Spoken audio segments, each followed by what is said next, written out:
आज जो हम लोग टॉपिक पढ़ेंगे उस टॉपिक का नाम है सिंधु घाटी की सभ्यता। सिंधु घाटी के सभ्यता में सबसे पहला जो शहर का नाम खोजा गया था उसका नाम था हड़प्पा। इसीलिए इसको हड़प्पा सभ्यता के नाम से भी जानते हैं और सिंधु घाटी सभ्यता के नाम से। अब बात आती है कि यह सभ्यता को जो हम पढ़ेंगे सबसे पहले तो एग्जाम की दृष्टि से ध्यान रखते हुए पढ़ेंगे, क्योंकि यहाँ से किस तरह का क्वेश्चन पूछा जाता है इसको भी हम समझेंगे। और दूसरी बात रहेगा कि आखिर इस सभ्यता का अध्ययन क्या रहा।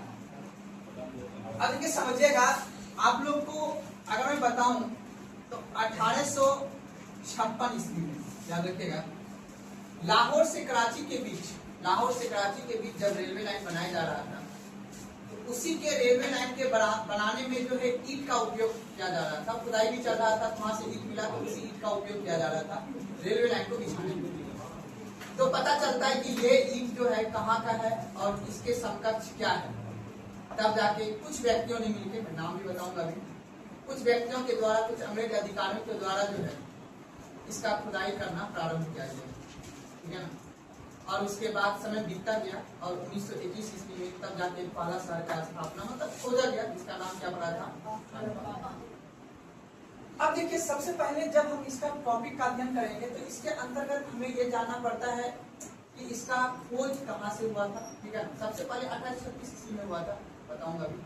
और उसके बाद जो है इस सभ्यता का जो है नामकरण, ठीक है ना, क्योंकि एग्जाम में पूछा जाता है। तो सबसे पहले हम जो इसके अंतर्गत पढ़ेंगे वो खोज रहेगा। उसके बाद दूसरा टॉपिक रहेगा आपका नामकरण, इसका नामकरण कैसे पड़ा, ठीक है। और उसके बाद जो है इस हड़प्पा सभ्यता का विकास कैसे हुआ, ठीक है ना। 3 तरह से इसका विकास हुआ है, लेकिन हमें मुख्य रूप से जो है कुछ स्थलों को पढ़ना पड़ेगा, ठीक है ना। तो हड़प्पा सभ्यता का जो विकास है, सभ्यता का जो विकास है, समझिएगा ध्यान से, सभ्यता का विकास। अब विकास जो इसका हुआ वो 3 तरह से हुआ। जैसे एग्जाम्पल के तौर पर अगर मैं आपको बताऊं, वर्तमान के क्षेत्र में जिस भौगोलिक सीमा में आप रह रहे हैं, अगर आप इस सभ्यता के अर्थात इस क्षेत्र का अगर आप 100 साल पीछे जाओगे तो उस समय की सामाजिक राजनीतिक स्थिति अलग तरह की होगी, है ना। अभी का अलग तरह का है और आने वाला समय में अलग तरीका का होगा। ठीक उसी प्रकार जो है हड़प्पा सभ्यता का जो विकास हुआ है वो 3 तरह से इतिहासकार मानते हैं। एक को हम लोग बोलते हैं प्रारंभिक हड़प्पा सभ्यता, ठीक है, प्रारंभिक हड़प्पा सभ्यता बोलते हैं। इसके अंतर्गत जो है कुछ ही क्षेत्र मिला है। एग्जाम में पूछ देगा कि रोपड़ जो है, रोपड़ एक क्षेत्र, एक जगह का नाम है। हड़प्पा सभ्यता के अंतर्गत मैं बताऊंगा, भौगोलिक विस्तार बताऊंगा, तो उसके अंतर्गत कई सारे क्षेत्र, हड़प्पा, मोहनजोदड़ो, ठीक है, राखीगढ़ी, रोपड़, कालीबंगा, लोथल, ये सभी क्या है, शहर का नाम है। जस्ट लाइक हमारे भारत देश के अंतर्गत कई सारे शहर स्थित है ना, ठीक उसी प्रकार आज से जो है लगभग जो है आप लोग 4500 वर्ष पूर्व जब जाओगे तो जो हड़प्पा सभ्यता का जो विस्तार हुआ था उसके अंतर्गत कई सारे क्षेत्र का क्या नाम। तो प्रारंभिक हड़प्पा सभ्यता के अंतर्गत कुछ क्षेत्र और उसके बाद जो है कहा जाता है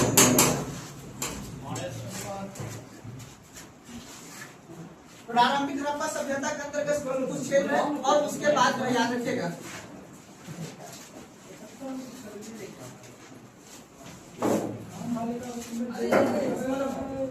लड़का निकाल देंगे क्लास से तुरंत बाहर है, समझा कि ना। सर में क्या रे, एक तो लेट आया क्लास में, तुम डिसिप्लिन नहीं करेगा। क्लास में आएगा टाइम से, 4 बजे से पहले जो आएगा निकाल देंगे क्लास से बाहर, समझ गया कि ना बात को। होशियार हमको ज्यादा इंसान पसंद नहीं है, हम खुद होशियार हैं, पहले बता दिए।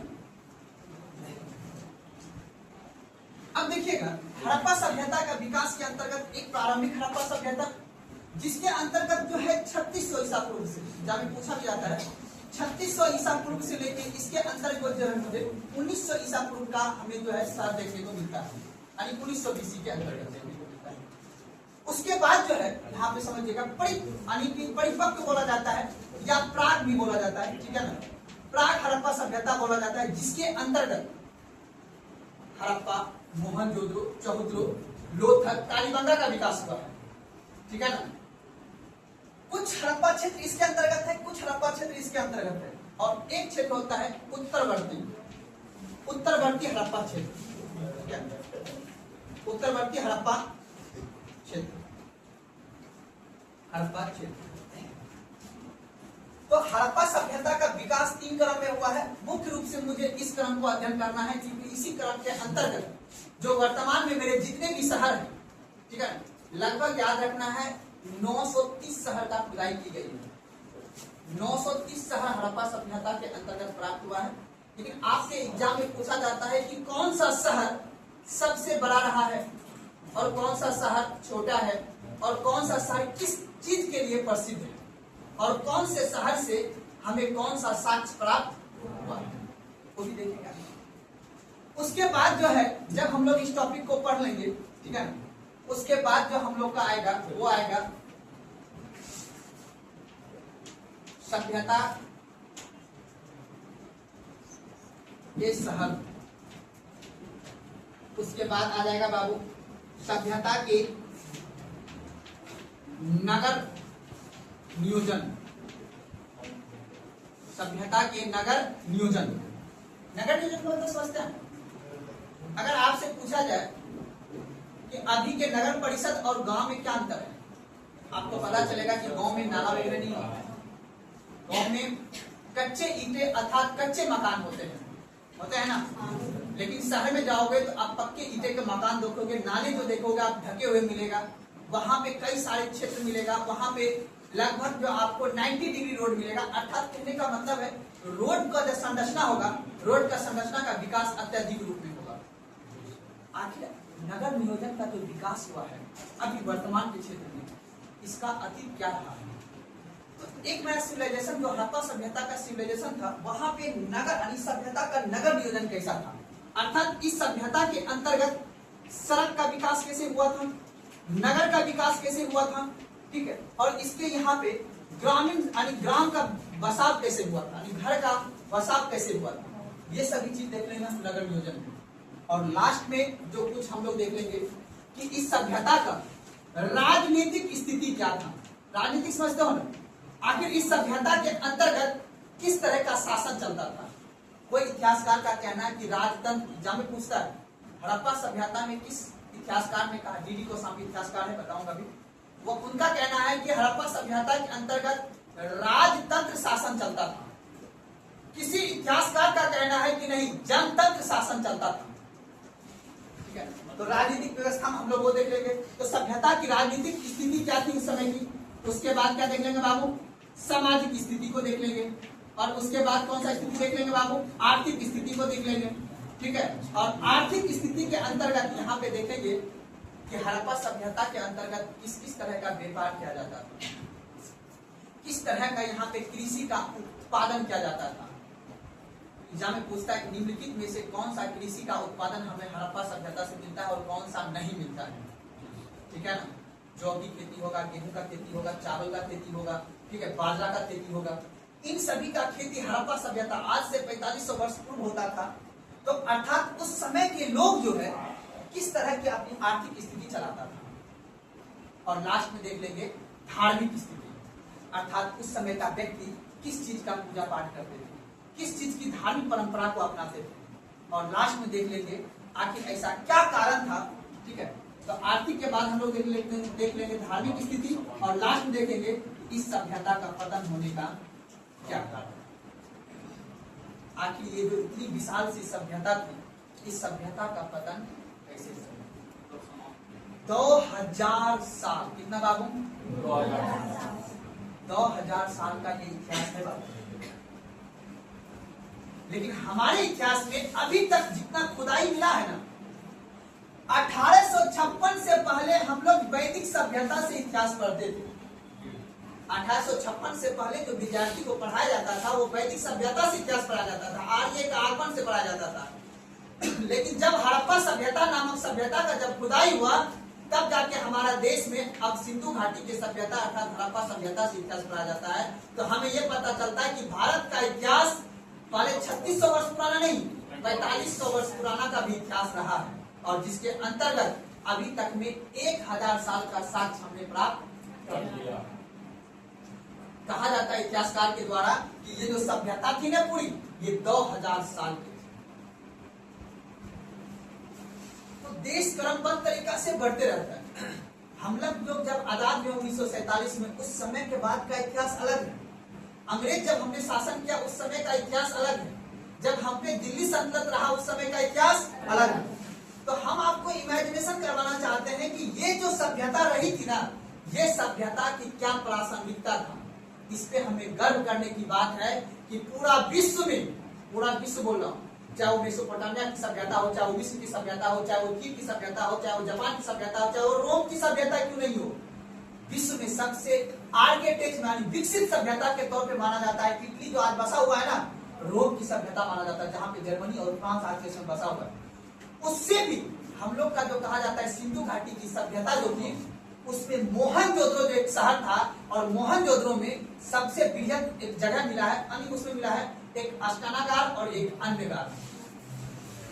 ये दोनों क्या था, यानी कहा जाता है कि धार्मिक पूजा कराने के लिए वहां पे एक अष्टानागार बनाया गया था, जिसमें 9 सीढ़ियां हुआ करती थी, जो धार्मिक पूजा पाठ करने के लिए उसमें सभी व्यक्ति नहाया करते थे। और उसके बाद जो है जितने भी शहर थे ना, और शहर जो नदी के किनारे स्थित थे, उसके लिए अन्नगार बना था। अन्नगार समझते हो ना, जहाँ पे अन्न रखने वाला जो भंडार होता था। समझ आए मेरी बात ना? अब ऐसा विश्व में कहीं भी नहीं था, कोई भी सभ्यता मुझे ये देखने को नहीं मिलता है। तो कहीं ना कहीं हमें भी अपनी सभ्यता पे, हमारी संस्कृति पे इस बात का गर्व है कि हमारी सिंधु घाटी की सभ्यता, इस परंपरा को हम लोग मानते थे। लेकिन अब समय बीतता गया है, तो 1856 ईस्वी में इसकी खुदाई करना प्रारंभ हुआ। ठीक है, जब खुदाई करना प्रारंभ होता है तो उसमें आपको पता ही है कि जो हड़प्पा सभ्यता था वो क्या था बाबू, आजादी के बाद कुछ क्षेत्र कहाँ चला, कुछ नहीं, अधिकतम क्षेत्र कहाँ चला गया, पाकिस्तान, और कुछ क्षेत्र कहाँ गया। तो अब मैप के माध्यम से हमें ये समझना होगा कि इस हड़प्पा सभ्यता का खोज पढ़ेंगे, फिर नामकरण पढ़ेंगे, फिर शहर का नाम पढ़ेंगे, शहर से किसकी साक्ष्य प्राप्त हुआ, उसके बाद सभ्यता के शहर में उसी के साथ अंतर्गत, उसके बाद सभ्यता का नगर नियोजन पढ़ेंगे। सड़क वहां पे एग्जाम में पूछा जाता है कि सड़क का निर्माण किस हिसाब से था, एग्जाम में पूछा जाता है। और उसके बाद वहाँ की राजनीति क्या था, सामाजिक क्या था, आर्थिक क्या था, धार्मिक क्या था, और इस सभ्यता का पतन होने का क्या कारण। 2 दिन लगेगा, आराम से पढ़ना है, कम से कम 6 बजे। अब हम लोग टॉपिक के सबसे पहला हड़प्पा सभ्यता का टॉपिक जो लिखा है सिंधु घाटी सभ्यता, उसके अंदर सब टॉपिक लिखेगा सिंधु हड़प्पा सभ्यता का भौगोलिक स्थिति। पहले हम देखते हैं हड़प्पा सभ्यता है कहाँ। किसी भी चीज को पढ़ने से पहले हमें यह जानना होगा कि वो स्थित है कहाँ, तब उसके हमें हर एक सिचुएशन को जानने में, समझने में आसानी होगी।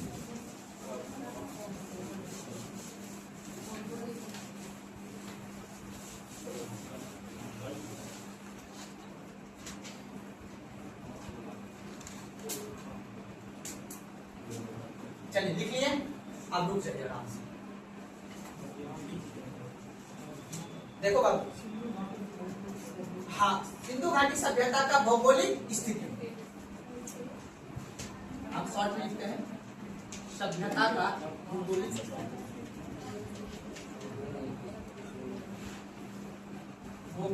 स्थिति। अब देखिए, समझिएगा ध्यान से। सबसे पहली बात जो बाबू सवाल जो पूछा जाता है ना, याद रखना है, सिंधु घाटी की सभ्यता से जो सवाल पूछा जाता है ना, वो सवाल अब जो समय में पूछा जाता है वो थोड़ा ट्रिकी सवाल पूछा जाता है। और जब ट्रिकी सवाल पूछा जाएगा तो आपको ध्यान रखना है कि किस तरह का अध्ययन करें ताकि वो सवाल को सोल्व। एक जगह का नाम है, याद रखिएगा, मांडा। क्या नाम है जगह का बाबू? और इस जगह से जो नदी निकलती है उस नदी का नाम है झेलम। नदी का नाम क्या है बाबू? झेलम। एक जगह का नाम है, उत्तर प्रदेश में पड़ता है, उस जगह का नाम है आलमगीरपुर। क्या नाम है बाबू? आलमगीरपुर। हिंडन नदी का नाम सुने हो? हिंडन नदी के किनारे है। और एक जगह का नाम है जिसका नाम है दैमाबाद।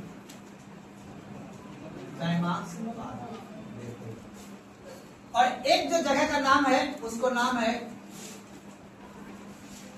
सुक्को गांडो या गांडो बोला जाता है या सुक्का गांडा, उच्चारण में अलग अलग बुक में दे रखा है, बस जो है समझ लेना बस। अब देखिए समझिएगा, सवाल जो पूछा जाता है कि हड़प्पा सभ्यता का उत्तरी विस्तार कहाँ पे है? मांडा। और पूरब, ये क्षेत्र पूरब हुआ, तो इसकी पूर्वी विस्तार कहाँ हुआ? आलमगीर। और इसका दक्षिणी विस्तार कहाँ हुआ? दैमाबाद। और इसका पश्चिमी विस्तार सुक्को। ये वर्तमान के पाकिस्तान शहर में। आगे बात को, अब उसके बाद एक शहर और एक देश है, उसका नाम है अफगानिस्तान। इन तीन देशों में वर्तमान में इस हड़प्पा सभ्यता का विस्तार है। अफगानिस्तान, पाकिस्तान और भारत। सार्वजनिक क्षेत्र जो है वो पाकिस्तान के अंतर्गत है। हड़प्पा सभ्यता का अधिकतर क्षेत्र जो है, अधिकतर शहर जो है वो पाकिस्तान में है, और सबसे कम शहर जो है वो अफगानिस्तान में है। अब समझते हैं। तो हड़प्पा सभ्यता, अब पता है आपको कि नदी वर्षों से बढ़ी, नदी लाखों वर्ष से बढ़ी है, और ये सभ्यता कब की है? आज से 4500 वर्ष। तो यहाँ पे बाबू एक आपको पता ही है, मानसरोवर झील से एक नदी निकलती थी, उस नदी का नाम था सिंधु। कौन सी नदी था बाबू?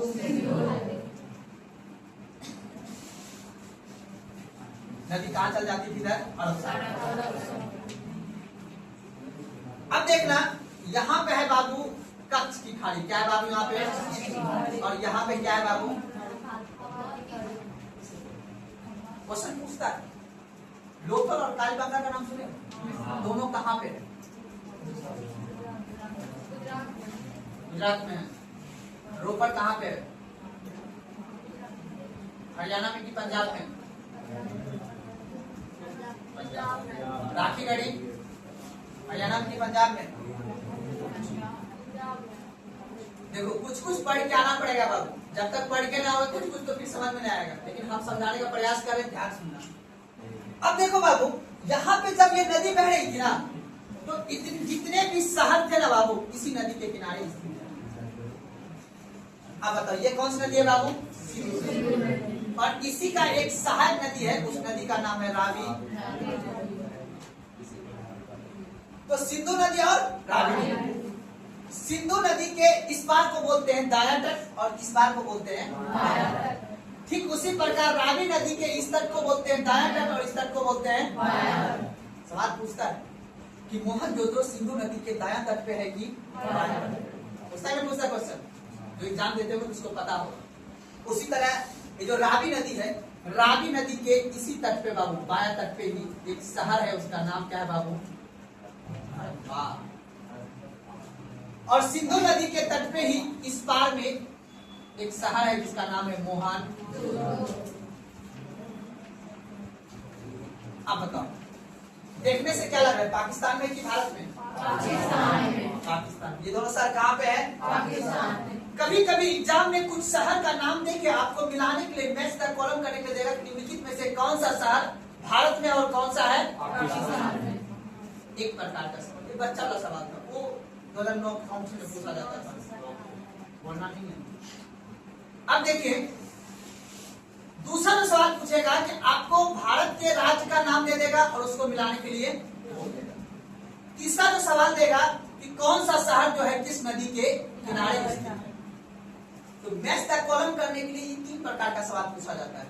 जब भी सवाल पूछेगा तो ये मैच तक कॉलम करने के लिए दे देगा। आपको 4 को देगा शहर का नाम, वो बोल देगा भारत में है कि पाकिस्तान में, या तो बोल देगा निम्नलिखित में से कौन सा शहर किस राज्य में स्थित है, या तो बोलेगा निम्नलिखित में से कौन सा शहर किस नदी के किनारे है। कभी कभी उत्खननकर्ता का नाम भी मैच तक कॉलम में दे देता है, लेकिन इसमें क्या है ना, कई सारे उत्खननकर्ता आ जाते हैं, तो इसलिए वो डिबेटेबल क्वेश्चन हो जाता है। इसलिए मुख्य रूप से यही 3 सवाल पूछा। कोई दिक्कत समझने में नहीं ना? तो सवाल याद रहेगा, सबसे हड़प्पा सभ्यता का उत्तरी विस्तार, दक्षिणी विस्तार, पूर्वी विस्तार और पश्चिमी विस्तार। ये हड़प्पा सभ्यता का विस्तार है, पूछा जाता है एग्जाम में। आपके बुक में ऐसे करके दे देगा, ये नॉर्थ में, साउथ में और ईस्ट में और वेस्ट में कौन सा शहर है उसको आपको बताना है। कोई दिक्कत? अच्छा लगा? इसको पहले उतार के एकदम बड़ा करके बनाना है, शहर का नाम भी लिखना है। अब उसके बाद इसी जगह शहर बनाना है। आगे बोले तो राजस्थान, ये गुजरात, इधर बन जाएगा क्या बोलते हैं पंजाब, यहाँ पे बनाएंगे और यहाँ पे बनाएंगे हरियाणा। इसी में शहर आएगा हड़प्पा का। क्या थोड़ा सा कोशिश कीजिए, उतारना पड़ेगा क्योंकि इस तरह से याद कीजिएगा तो बेहतर याद होगा। उतारिए सवाल फटाक से।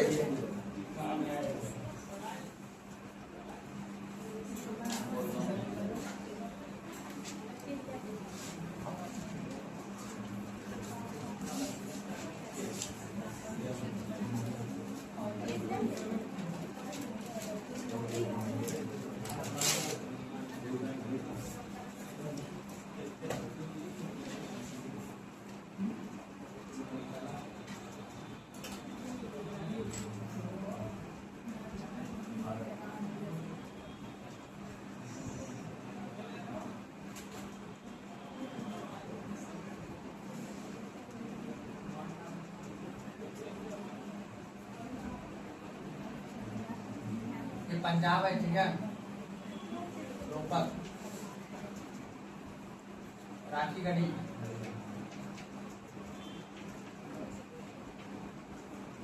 अलग से भी लिखाऊंगा, ठीक है ना, पहले अभी लिख लीजिए आप लोग। रोहतक, राखीगढ़ी, राजस्थान कीजिएगा कालीबंगा, कच्छ के रन पे दीजिएगा लोथल, खंबात के खाड़ी दीजिएगा धोलावीरा, सब क्या लिखते हैं हिंडन नदी। यस, देखो क्वेश्चन पूछता है कच्छ के खाड़ी में हड़प्पा का कौन सा शहर है? लोथल।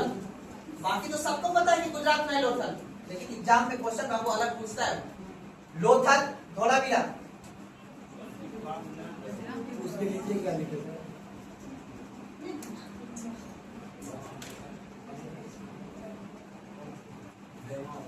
यहाँ दैनाबाद, ये महाराष्ट्र राज्य है बाबू, MH।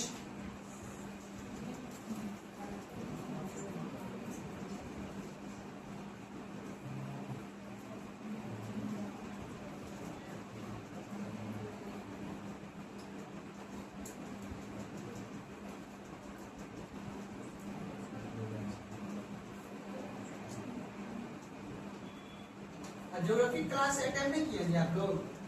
उसमें तो बहुत मैप बनाते हैं। भूल जाओगे तो फिर तो बात ही जुदा है। आपका तो बात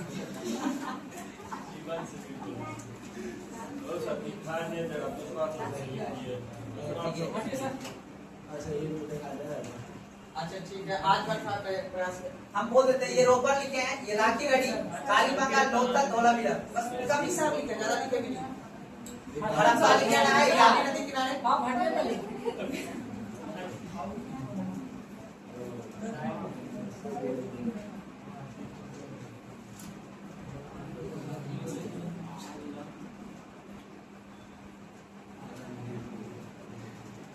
क्या हो जी, आप नहीं बना रहे हैं? बनाइए, आपके पसंद से थोड़ी ना कुछ होगा यहाँ पे।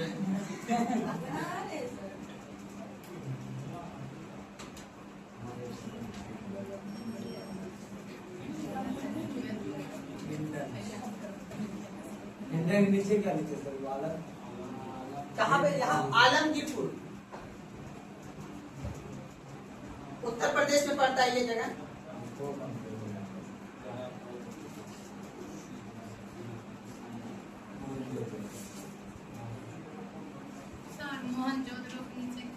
मोहन सुक्को गांडो, कहीं सुक्को गेंडो भी लिखा रहता है।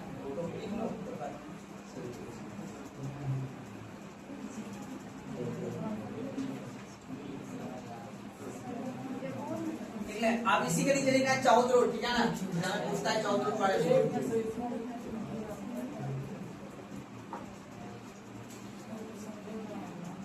क्या हुआ? सब बच्चा बना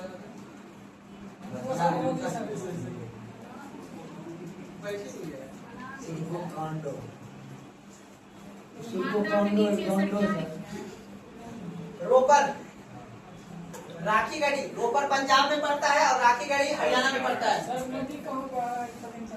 छोड़ दीजिए, अभी नदी नहीं समझ जाओ, अभी सब एक एक करके बताएंगे, बस मैप करवा दे रहे भौगोलिक स्थिति। अब देखिए, भारत के पूर्वी और दक्षिणी क्षेत्र में हड़प्पा सभ्यता का विस्तार नहीं, कहाँ पे विस्तार है? पश्चिमी क्षेत्र में।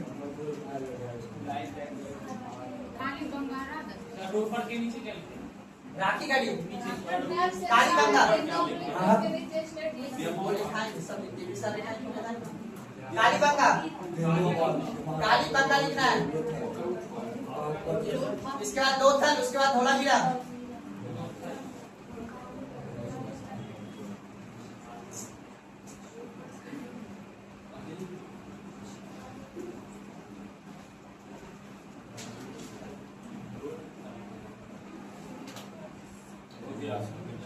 हो गया ना?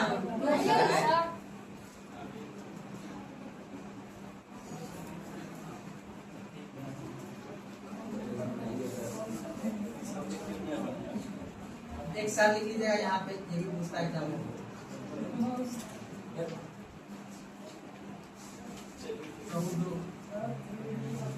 समुद्र पूछा जाता है, सिंधु नदी किनारे है ये समुद्र। ये सब पाकिस्तान में है, याद रखना है। हड़प्पा सभ्यता, हड़प्पा हो गया, मोहनजोदड़ो, कोगांडो, चौधरो, कोटदीजी, ये सब लिखा होगा, ये सब पाकिस्तान में है। धौलावीरा, लोथल, कालीबंगा, राखीगढ़ी, रोपर, ये सभी, आलमगीर, लुधियानाबाद, ये सभी शहर जो है आपका कच्छ की खाड़ी है। ये कच्छ की खाड़ी के पास।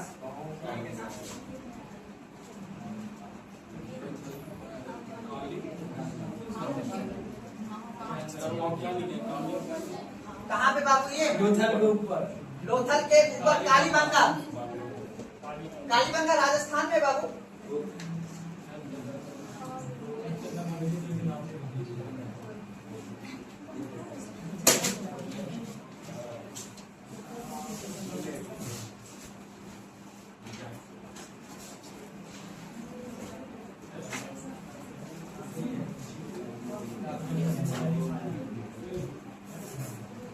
एक ही मैप बनाना है, उसके बाद बनाना है, उसके बाद फिर वैदिक सभ्यता का बनाएंगे जब पढ़ेंगे।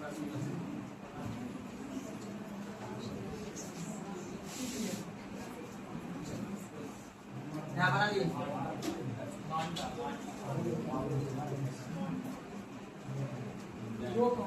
आप, बना लिए एक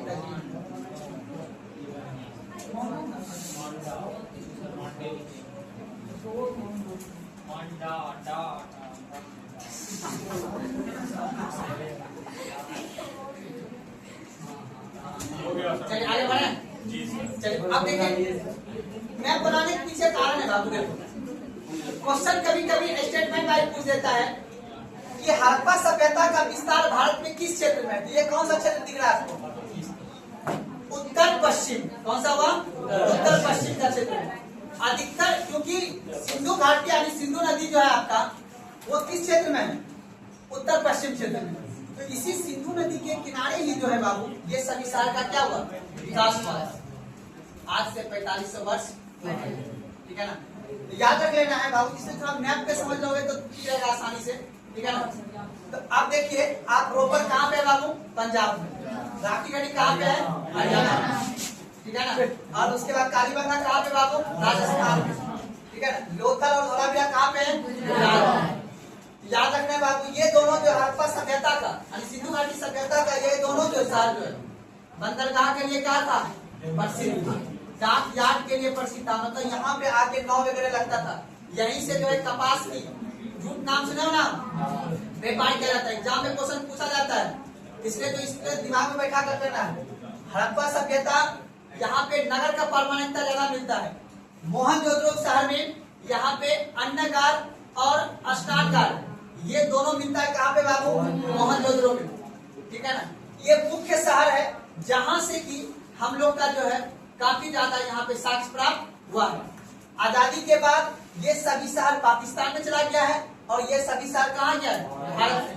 तो क्वेश्चन कभी पूछता है कि हड़प्पा सभ्यता का या सिंधु घाटी सभ्यता का ऐसा कौन सा शहर है जो सबसे बड़ा है? तो क्या बोलोगे? मोहनजोदड़ो। लेकिन भारत में ऐसा अभी वर्तमान के भारत में अभी कौन सा ऐसा शहर है जो सबसे बड़ा है? उसका नाम क्या है? रांची गढ़ी।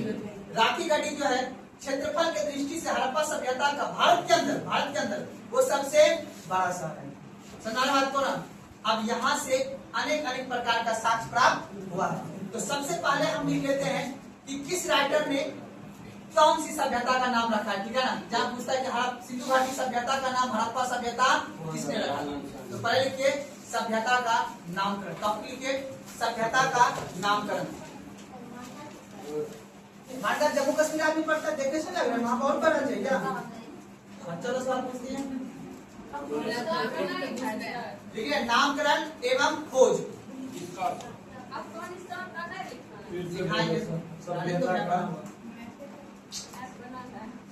लिखिए ना, टॉपिक लिखिएगा हड़प्पा सभ्यता का नामकरण एवं खोज।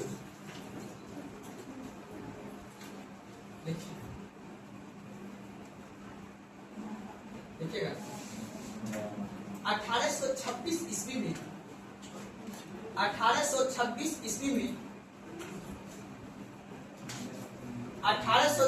ईस्वी में चार्ल्स मैसन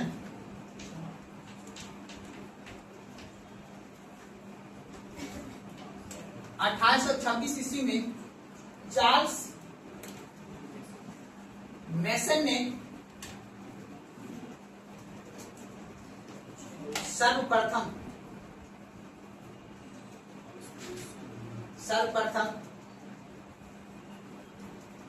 हड़प्पा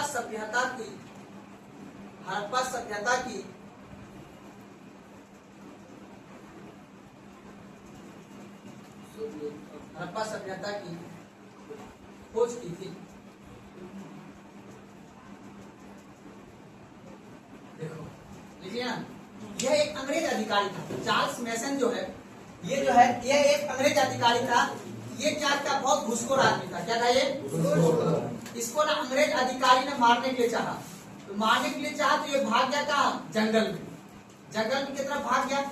उस समय देखो ध्यान से ना, 1800 कब की बात बता रहा हूँ? 26 की बात। उस समय किसका शासन चल रहा था अपने यहाँ? अंग्रेज का चल रहा था। अंग्रेज का वो जो अधिकारी था चार्ल्स मैसन, वो बहुत घुसखोर था। तो उसको सेना से बाहर कर दिया। उसको अंग्रेज लोग ने मारना चाह रहा था। वो क्या किया? भाग के भूत के टीला में घुस गया। भूत का टीला का मतलब होता है, कहने का मतलब इस क्षेत्र में घुस गया। इस क्षेत्र में घुस गया तो यहाँ पे क्या था? बहुत जंगल था। यहाँ पे काफी ज्यादा जो है मतलब अंधेरा वगैरह था। तो इस वजह से इसको लगा कि यहाँ पे ये क्या है। उसको लगा कि यहाँ पे मुर्दा वगैरह को दफनाया जाता है, इस वजह से यहाँ रहता है। वो डर गया। तब जाके बाद में जाके वहां पे हाथी को ये बात पता चला कि नहीं यहाँ पे कुछ है। तो हड़प्पा सभ्यता के लोगों को ध्यान आकर्षित करने के लिए सबसे पहला व्यक्ति था जिसका नाम क्या था बाबू? चार्ल्स मैसन। ठीक है ना। उसके बाद पहली बार 1856 ईस्वी में अब खोजा जाएगा। अगला पॉइंट लिखिएगा। दूसरा पॉइंट जॉन बॉटन के द्वारा लिखिएगा 1856 में। अगला पॉइंट देखिए 1856 में जॉन बटन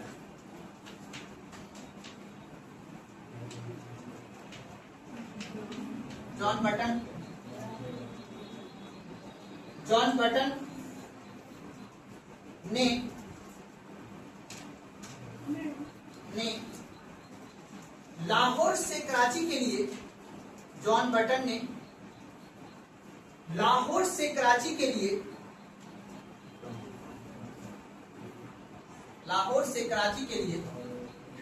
रेलवे लाइन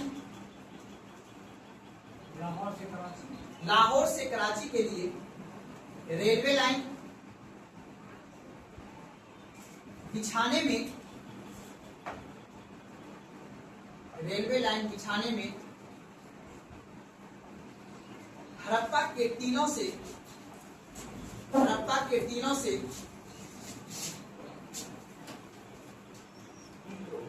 ईंट का प्रयोग किया था। हड़प्पा के टीलों से ईंट का प्रयोग किया था।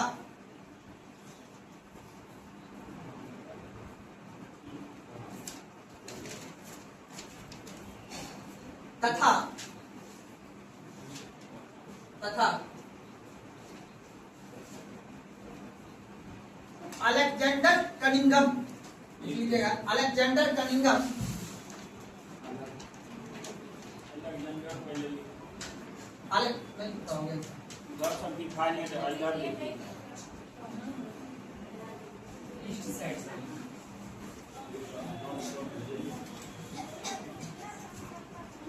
अलेक्जेंडर कनिंघम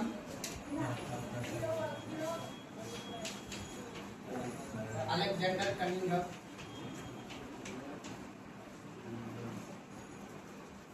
अलेक्जेंडर कनिंघम ने अलेक्जेंडर कनिंघम ने इस सभ्यता का सर्वेक्षण किया था।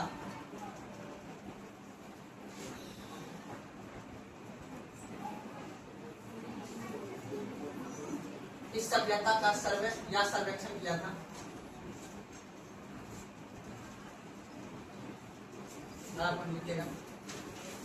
1921 ईस्वी में 1921 ईस्वी में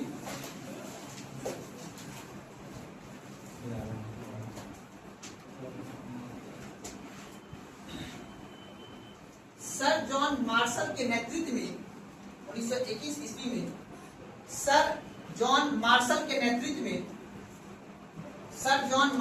नेतृत्व में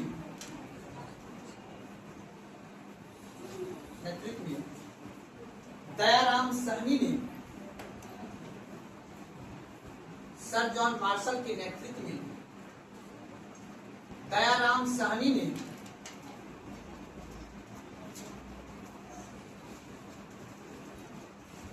हड़प्पा की खोज की थी।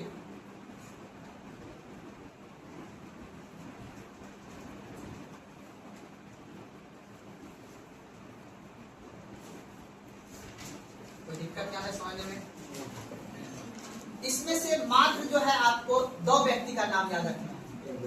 एक सबसे पहला व्यक्ति जो 1826 ईस्वी में जिसने खोजा था, चार्ल्स बेसन ने, और दयाराम साहनी का। बस इसके अलावा किसी का नाम याद रखने को हो सकता है। हाँ, तो इस समय ये भारत में ही था ना, 1926 की बात कर रहे हैं ना, तो याद रखना है सर जॉन मार्शल जो है पुरातात्विक विभाग का वो एक अध्यक्ष था, ठीक है। और सर जॉन मार्शल के ही नेतृत्व में दयाराम साहनी ने सर्वप्रथम हड़प्पा सभ्यता नामक शहर की क्या था, खोज किया था। तो ये भारत के व्यक्ति थे। लेकिन उससे पहले जो आपने देखा अलेक्जेंडर कनिंघम, ठीक है ना, और उसके बाद बटलर, क्या नाम है जी, जॉन बंटन जो है जॉन बंटन। ये व्यक्ति ने क्या किया था बाबू, सिर्फ इन्होंने ईंटें बिछाई थी। उस समय इसको पता नहीं था कि हड़प्पा सभ्यता है। लेकिन लास्ट में जाकर 1921 में दयाराम साहनी ने यह स्थापित किया कि नहीं, ये क्या है, हड़प्पा सभ्यता। तब फिर इसके बाद साल खुदाई स्टार्ट प्रारंभ हुई। फिर 1921 के जस्ट 1922 में एक साल मिलता है, कौन सा, मोहन आगे चलते। अलग के टॉपिक नामकरण, अलग के टॉपिक नामकरण।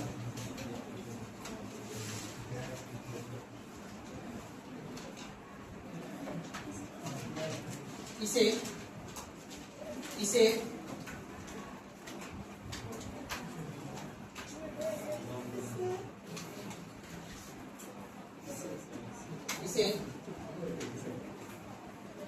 जॉन मार्शल ने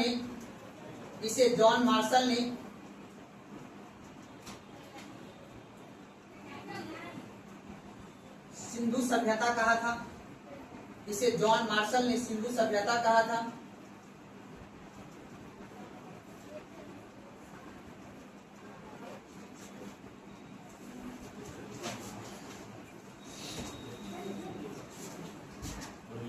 लिखिएगा गॉर्डन चाइल्ड ने गॉर्डन लिखिए, हाँ, गॉर्डन चाइल्ड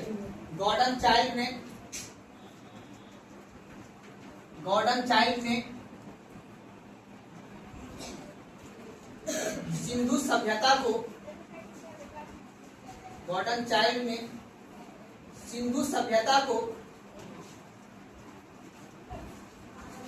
प्रथम नगरीकरण का क्रांति कहा था?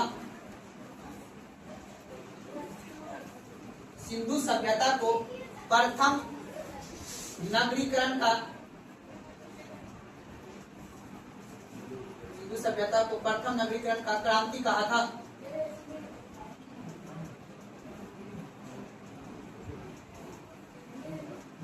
अर्थात इस सभ्यता को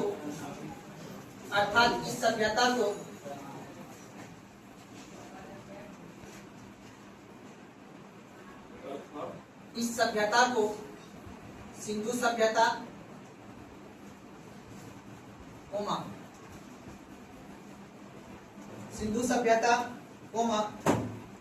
सिंधु घाटी की सभ्यता एवं अर्थात इस सभ्यता को सिंधु सभ्यता सिंधु घाटी की सभ्यता एवं हड़प्पा सभ्यता के नाम से जाना जाता है।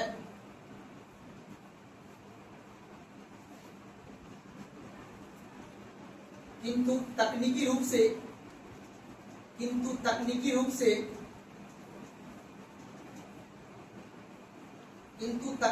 से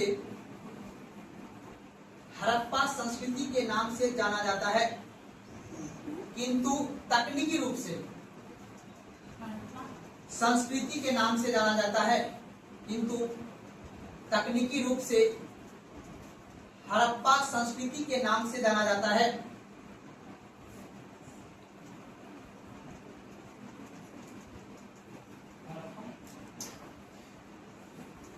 तकनीकी रूप से हड़प्पा संस्कृति के नाम से जाना जाता है।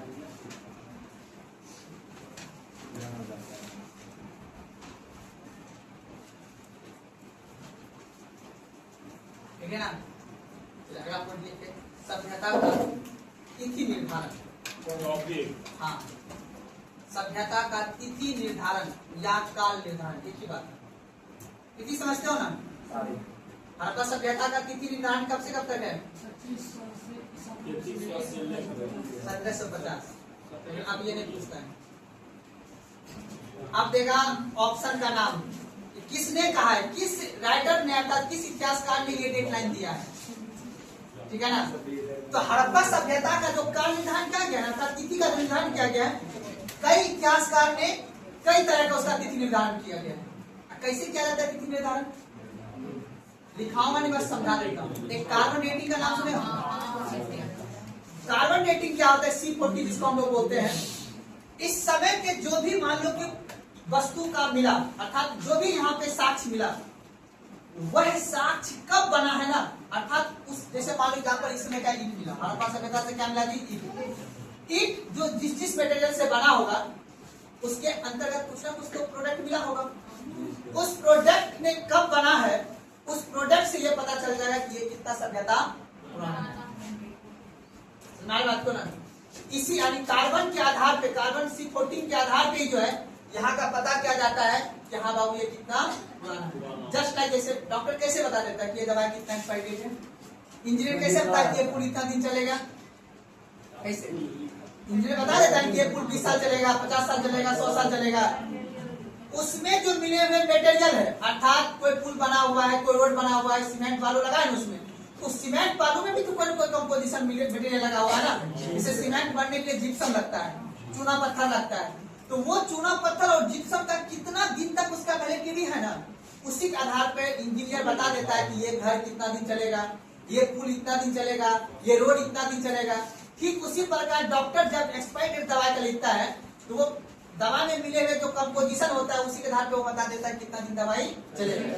ठीक उसी प्रकार जो उस समय का इतिहासकार थे, उसी इतिहासकार ने ये बोला है कि ये सभ्यता इतना दिन पुरानी है। अब बता, हर जगह से तो हर तरह का यहाँ पे साक्ष्य प्राप्त हुआ है। कहीं से मान लो कि गेहूं मिला हुआ है, कहीं से ईंटें मिला हुआ है, कहीं से पक्की ईंटें मिले हुए, कहीं से कच्ची ईंटें मिले हुए। ठीक है ना? धोलावीरा ही एक ऐसा शहर है पूरा हड़प्पा सभ्यता में जहाँ से कच्ची ईंटें मिला है, कच्चा ईंटा, जहाँ पे एक भी घर पक्का मकान का नहीं था। तो आप सोच सकते हो वो सभ्यता कितनी विकसित थी, जहाँ पे की नाली ढकी हुई थी। आज घूम मेला लगा हुआ है, बोलो ना जी, लगा हुआ है ना? बधाई हो।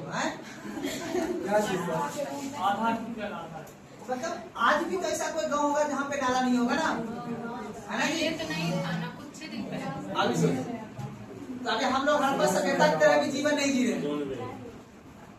चलिए लिखा है कोई वैसा तो अभी नहीं है सर, बनेगा 19 नवंबर रोड था। लिखेगा। जॉन मार्शल ने 1931 में जॉन मार्शल ने 1931 में हड़प्पा सभ्यता का तिथि निर्धारण किया।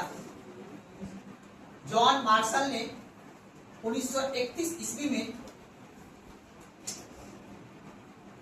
हड़प्पा सभ्यता का तिथि निर्धारण किया।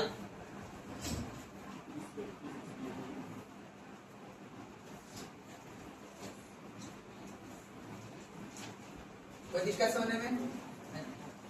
लिखिएगा उसी के नीचे लिखिएगा। जॉन मार्शल ने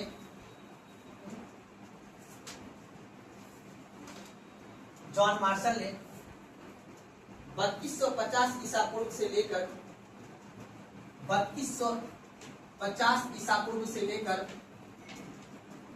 2750 ईसा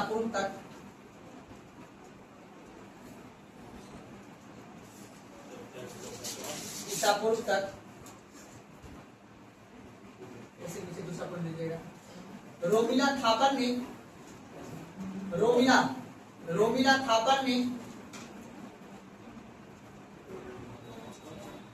इतिहासकार का नाम है, पता है ना?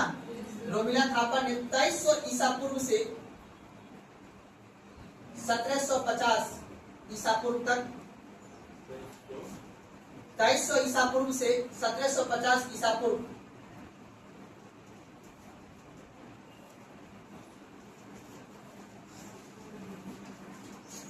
झाइन सिरमाली का नाम सुने हो? जेएनयू का प्रोफेसर है, ठीक है ना? ये दिल्ली में पहले पढ़ाते थे। 2011 से पहले ये आईएएस का तैयारी करवाते थे दिल्ली में। 2011 से पहले की बात पूरा हो गया आपको। झाइन सिरमाली का किताब चलता है, बहुत अच्छा पुस्तक है।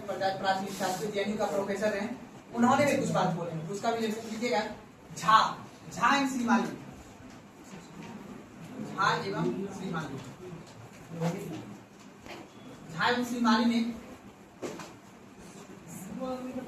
झा एवं श्रीमाली ने दोनों अलग-अलग है सर। नाम है बाबू, एवं भी नाम में लगेगा। झा एवं श्रीमाली, ठीक है ना? 2800 ईसा पूर्व से 2000 ईसा पूर्व झा एवं श्रीमाली ने 2800 ईसा पूर्व से 2000 ईसा पूर्व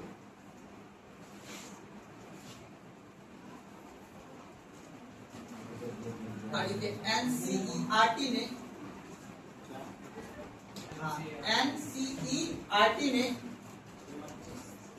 2500 ईसा पूर्व से एनसीईआरटी पुस्तक नहीं है? 2300 ईसा पूर्व से 2500 ईसा पूर्व से 1750 ईसा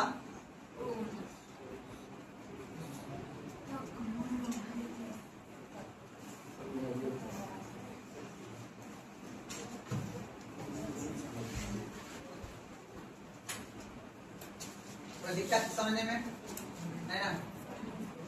बस इसमें से एक एनसीईआरटी वाला याद रख लेना है जी सर। और एक रोमिला थापर वाला याद रख लेना है, ठीक है ना?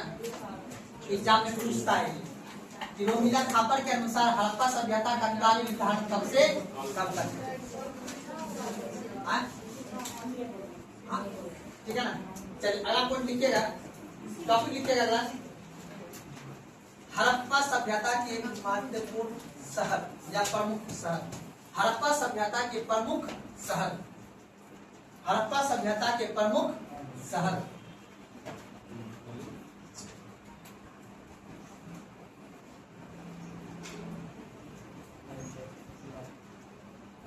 सबसे पहले लिखिए हड़प्पा।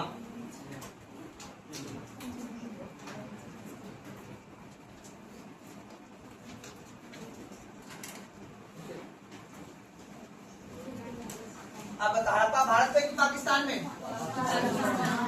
देखिए पाकिस्तान में तीन राज्य है कुल 4 राज्य, लेकिन 3 राज्य।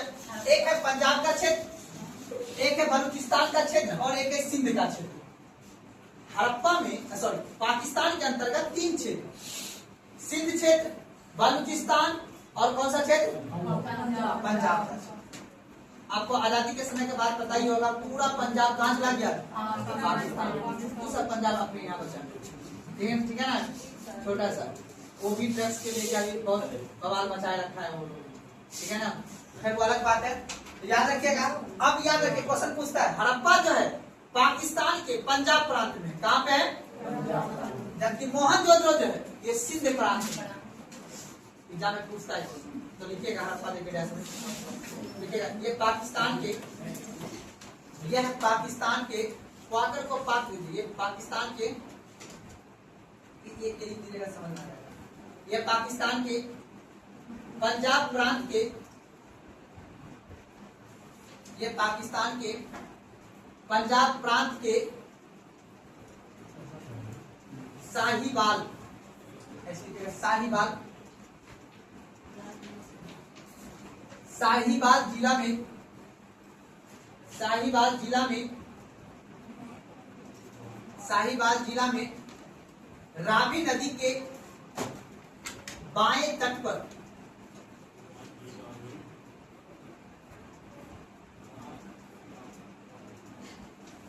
साहिवाल जिला में रावी नदी के बाएं तट पर स्थित है।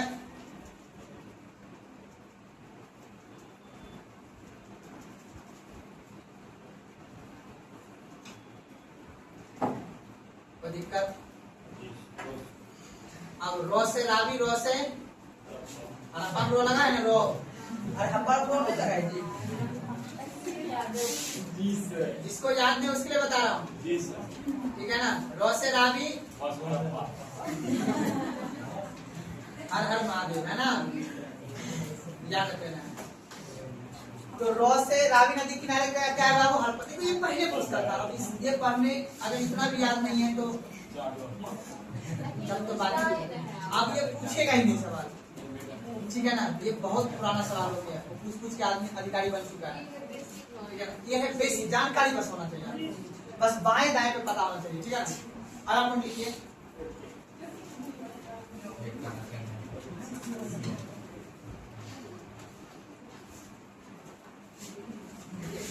इसकी खोज, हाँ इसकी खोज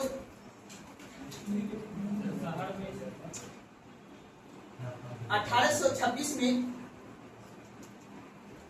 इसकी खोज 1826 में चार्ल्स मेसन, जो लिखा है स्टार्टिंग में, इसकी खोज 1826 में चार्ल्स मेसन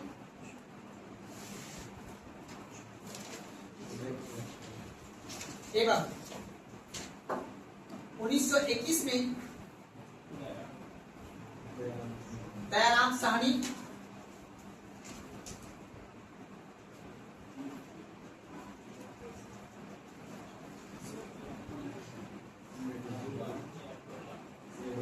तथा 1921 में दयाराम साहनी तथा 1926 में माधव स्वरूप,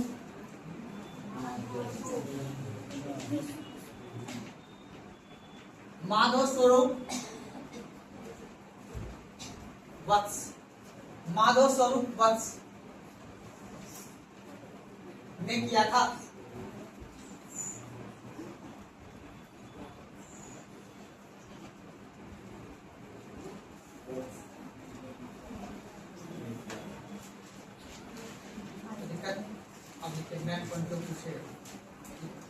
इसे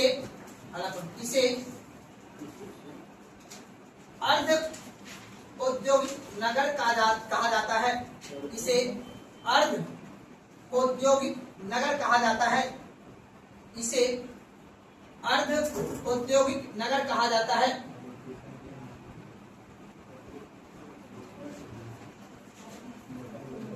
अर्ध औद्योगिक नगर, औद्योगिक समझते हो?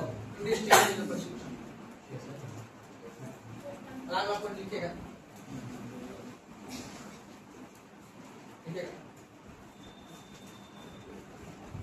हड़प्पा के घरों में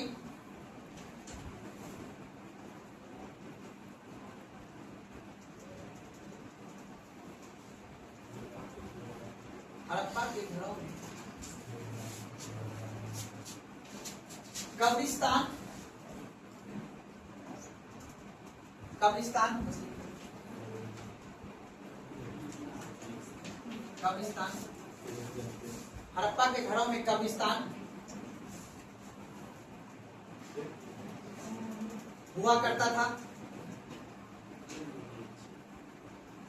जो दक्षिण किनारे हड़प्पा के घरों में कब्रिस्तान हुआ करता था जो दक्षिण किनारे होता था।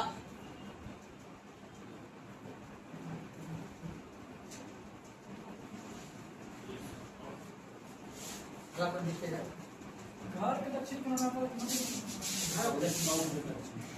देखिए, एक था लकड़ी जिसका नाम था देवदार लकड़ी। देवदार का लकड़ी पे ध्यान से देखिए, मैं बता रहा। अच्छा, इसी देश में किसी को जलाया जाता और किसी को क्यों?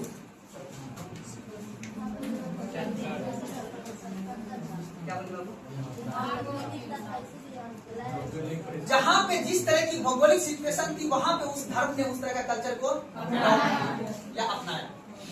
आप देखो मध्य एशिया में जहाँ पे सऊदी अरब है, जहाँ पे Kazakhstan, Uzbekistan, Turkmenistan, Iran, Iraq जो भी देश है, यहाँ के देश वहाँ पे लकड़ी नहीं है, वहाँ पे मरा हुआ मिट्टी है, इसलिए वहाँ पे जंगल नहीं।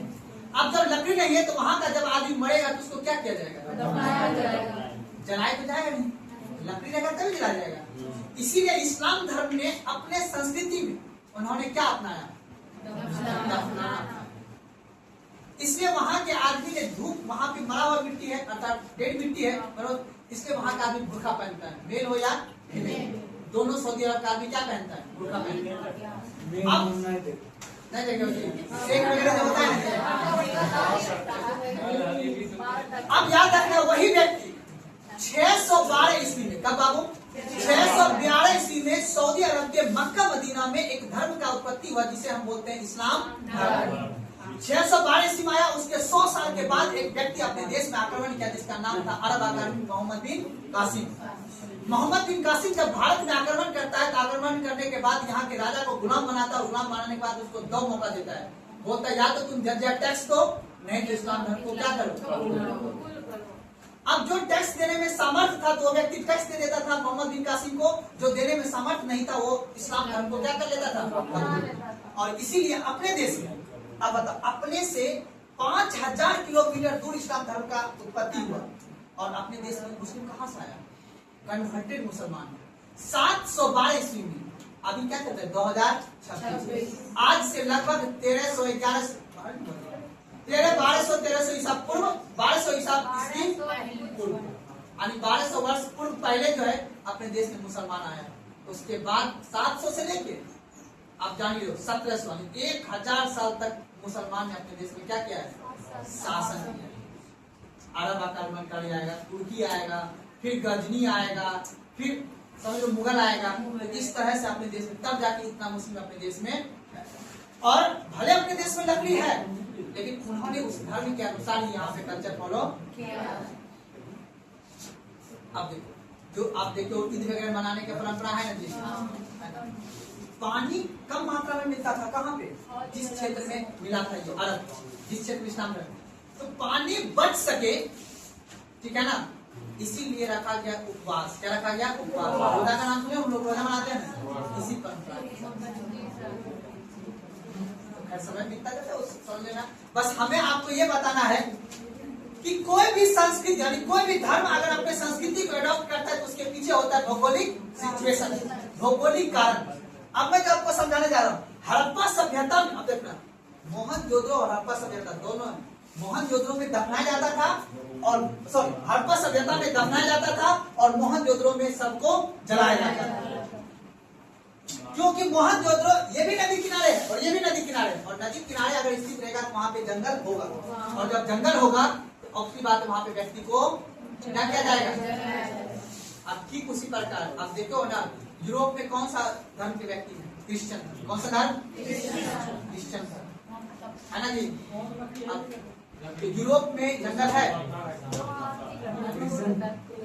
खुले छोड़ देता है, कौन बोला खुले छोड़? उसको भी क्या किया जाता है? दफनाया जाता है, क्योंकि वहां भी याद रखो ध्यान से, यूरोप तो पता है कहाँ पे है? उपोष्ण कटिबंध, पूरा का पूरा ठंडा क्षेत्र है बाबू वहाँ पे, ठीक है ना। वहाँ पे आग तापने के लिए, जीवन बचाने के लिए आग है ही नहीं, जलाने के आग हो जाएगा वहाँ पे। बस कितने दिमाग लगाना है। वो लोग डिपेंडेंट रहता है किस पे? जब हम लोग कोई चीज को निर्यात करते हैं, जैसे उसके टेक्नोलॉजी पे हम लोग डिपेंडेंट रहते हैं ना, ठीक हमारे यहाँ के जो खाद्यान्न भोजन जब उनको बेचते हैं तो उस पर निर्भर वो लोग रहते हैं। अब लेकिन धीरे धीरे पढ़ लिख रहा है तो ग्रीन हाउस की वजह से वहाँ पे धीरे कुछ कुछ उत्पादन कर रहा है। तो खैर भौगोलिक सिचुएशन है वो। तो बस आपको ये समझना है यहाँ पे कि हड़प्पा के आवास में कब्रिस्तान होता था दक्षिण किनारे, ठीक है ना। तो लगा पर लिखिएगा, लिखिएगा।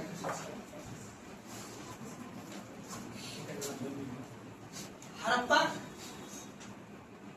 के कंकाल से, हड़प्पा के कंकाल से, कंकाल समझते हो ना?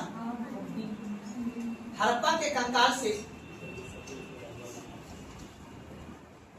गठिया के दर्द से, गठिया के दर्द से, गठिया के दर्द से अधिक व्यक्ति का मृत्यु हुआ है।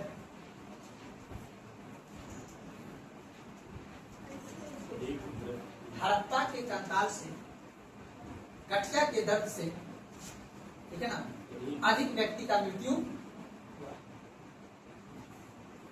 यानी उस कंकाल से जब पता क्या सर्वेक्षण किया गया तब पता चला कि यहाँ पे इतना व्यक्ति का जो मृत्यु हुआ है उसके पीछे का क्या कारण है? तो गठिया का दर्द। लिखिएगा,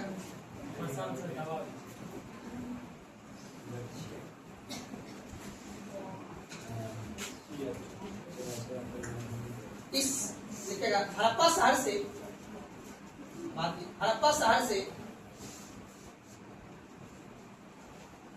विशाल अन्नगार और अनानो नौकर वाकर, हड़प्पा से विशाल अन्नगार, विशाल अन्नगार प्राप्त हुआ है।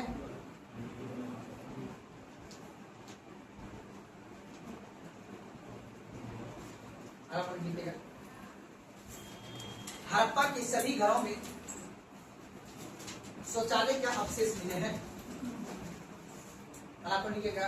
हड़प्पा के सभी घरों से शौचालय का अवशेष मिले हैं।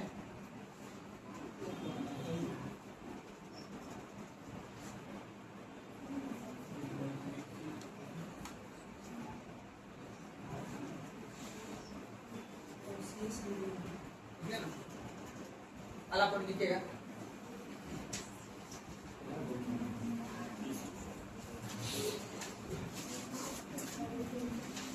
अल्लाह पर लिखिएगा। पीतल की इक्का गड़ी, पीतल का इक्का गड़ी, खिलौना जिसको बोलते हैं, पीतल का इक्का गड़ी, हाँ इक्का, पीतल का इक्का गड़ी, गड़ी क्या गाड़ी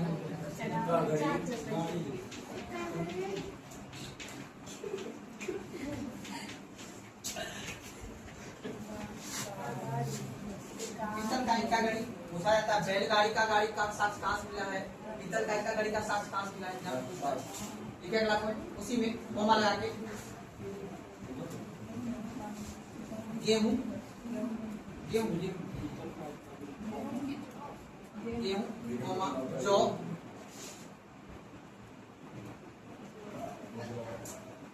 उसके बाद लिखिएगा कांच का दर्पण,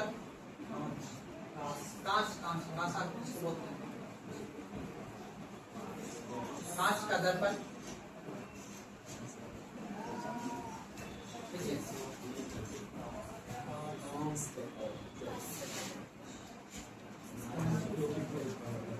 उसके बाद लिखिएगा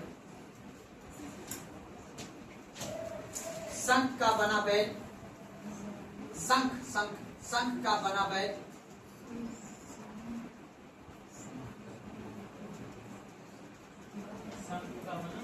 बैल बैल,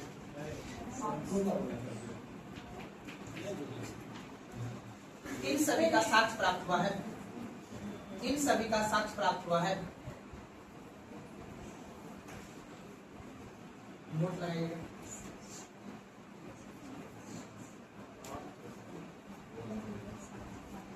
नोट लगा दीजिएगा। सार्वधिक अभिलेख युक्त मोहर, सार्वधिक अभिलेख मतलब लिखा हुआ मोहर, सार्वधिक अभिलेख युक्त मोहर,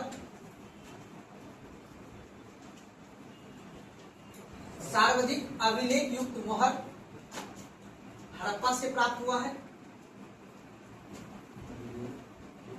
सार्वधिक अभिलेख युक्त मोहर हड़प्पा से प्राप्त हुआ है, जबकि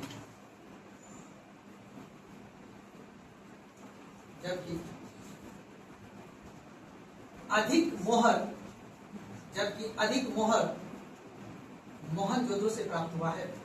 दोनों में अंतर है। जबकि अधिक मोहर मोहनजोदड़ो से प्राप्त हुआ है।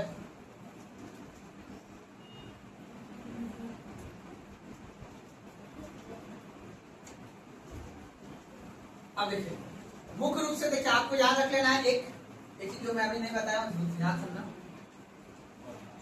हड़प्पा सभ्यता से मतलब जो हड़प्पा शहर से मुख्य रूप से आपको ये याद रख लेना है अन्नगार। अन्नगार कहाँ से मिला है बाबू? जो भी नदी के किनारे, जो सदा नीरा नदी थी, जहाँ पे वर्ष भर जिस नदी में पानी आता था ना, वहाँ पे अन्नगार का व्यवस्था किया जाता था। और दूसरी बात, जो नदी के किनारे जो सदा सार होता था, वहाँ पे बाढ़ आने की चांस ज्यादा होता था। ठीक है, तो इस वजह से फसल डूब जाता था, तो उतना फसल नहीं हो पाता था, इसलिए अन्नगार बना के रखता था ताकि विशेष परिस्थितियों में हम उसका उपयोग कर सकें। आज भी देखते हैं, देखते हैं हम लोग भूसा का घर क्यों बनाते हैं? भूसा रखने के लिए। भूसा हर मास हर महीना मिलता है, ये तो हमें मिलता है ना। जब भूसा की आपातकाल स्थिति आ जाए तो उसके लिए हम भोजन गाय को करा सकते, तो इसीलिए अन्नगार बनाया जाता था। और दूसरा बात याद रखेगा, इसी क्षेत्र से हड़प्पा से ही यहाँ पे आपका गेहूं का दाने का साक्ष्य और जौ का दाने का साक्ष्य प्राप्त हुआ। ठीक है ना।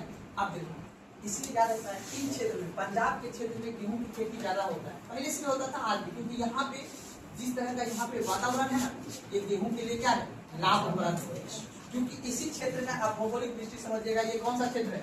उष्णकटिबंध या शीतोष्णकटिबंध? के मोहनजोदड़ो।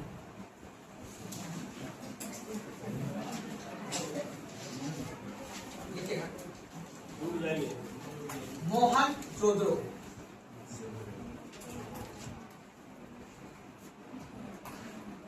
लिखेगा, मोहनजोदड़ो से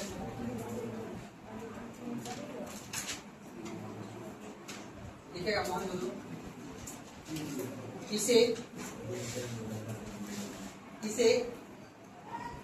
मृतकों का टीला, इसे मृतकों का टीला, कोमा सिंध का बाग, इसे मृतकों का टीला, कोमा सिंध का बाग, बाग वाकर को बाग, सिंध का बाग, बताओ का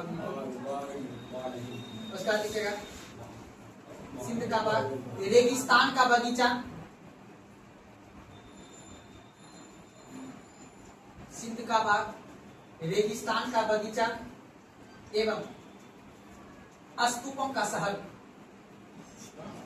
स्तूप अगर सौ और सुकार होकर को स्तूपों का शहर,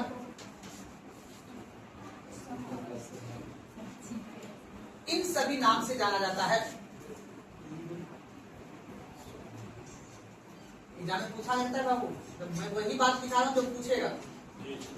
आप देखो ध्यान से, ये देखो रावी नदी किनारे, कौन सा नदी किनारे है बाबू जी? मोहनजोदड़ो रावी नदी किनारे है। कौन सा नदी किनारे बाबू? सिंधु नदी। अब रावी नदी के ये बाएं तट पे है और ये सिंधु नदी के दाएं तट पे। अब मोहनजोदड़ो इस क्षेत्र में, आप याद रखना, ये कौन सा क्षेत्र है? सिंध का। ये कौन सा क्षेत्र है? सिंध का। और मोहनजोदड़ो पंजाब में है, दोनों पाकिस्तान में। लेकिन ये है पंजाब के क्षेत्र में, यहाँ पे मरुस्थलीय भूमि नहीं है, यहाँ पे उपजाऊ भूमि है। ध्यान सुनना, ध्यान से सुनना। अब मोहनजोदड़ो में क्या है, यहाँ पे मरुस्थलीय भूमि है, आज भी है, पहले भी होगा।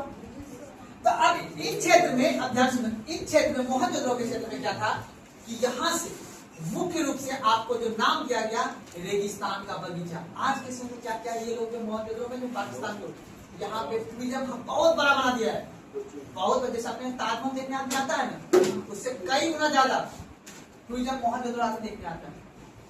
एक तो डेढ़ भूमि है और यहाँ पे बाग बगीचा वगैरह लगा दिया है, ठीक है ना, पानी के माध्यम से वहाँ पे बगीचा वगैरह लगा दिया। इसलिए इसको क्या बोलते हैं, रेगिस्तान का बगीचा के नाम जानते हैं। अब उसके बाद यहाँ से कई सारे मुर्दा का जो साक्ष्य मिला है ना, इसलिए इसको क्या बोलते हैं, मृतकों का टीला बोलते हैं। तो ये तो प्राचीनतम नाम हो गया।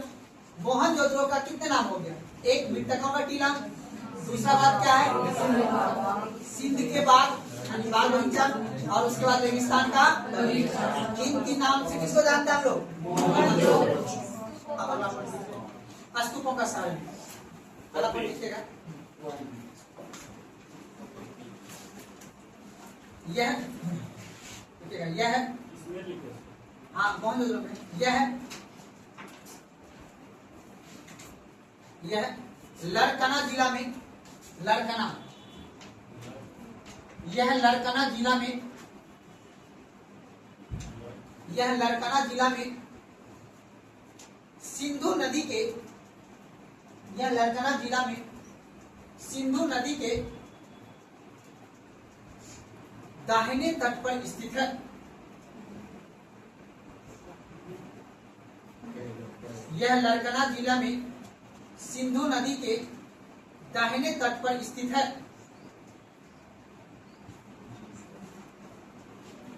जिसकी खोज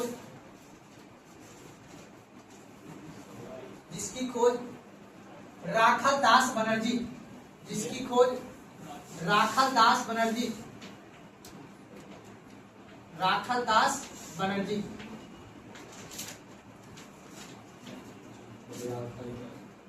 अब देखिए रॉ से क्या होगा जी, राख, राख का मतलब क्या होता है, जला हुआ, क्या होता है जी, या मरा हुआ।